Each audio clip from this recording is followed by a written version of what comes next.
ایک صاحب علم عرب شخص لکھتا ہے کہ مجھے زندگی میں کسی نے لاجواب نہیں کیا سوائے ایک عورت کے جس نے ایک ڈھانپا ہوا تھال اٹھا رکھا تھا۔ میں نے اس سے پوچھا تھال میں کیا چیز ہے؟ کہنے لگی اگر یہ بتانا ہوتا تو ڈھانپنے کی کیا ضرورت تھی۔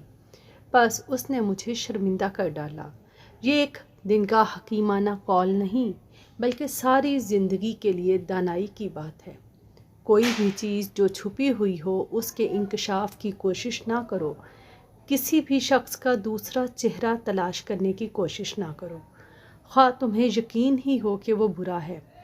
کیا یہ کافی نہیں کہ اس نے تمہارا احترام کرتے ہوئے اپنا بہتر چہرہ تمہارے سامنے پیش کیا؟ بس اسی پر اکتفا کرو۔ یقیناً ہم میں سے ہر کسی کا ایک برا رخ ہوتا ہے جس کو وہ خود سے بھی چھپاتا ہے۔ اس کا مطلب یہ بھی نہیں کوئی عادی مجرم لوگوں کا نقصان کرتا رہے تو آپ اس کے خطرے سے لوگوں کو آگاہ نہ کریں۔ جہاں کسی کو کسی کے شر سے بچانا مقصود ہو وہاں دوسروں کو بتانا جائز ہی نہیں بلکہ ضروری ہو جاتا ہے۔ پردہ تو اس کا رکھنا ہے جس سے غلطی ہو جائے اور وہ نادم ہو۔ حدیث کا مفہوم ہے کہ جس نے کسی کا دنیا میں پردہ رکھا اللہ آخرت میں اس کا پردہ رکھے گا۔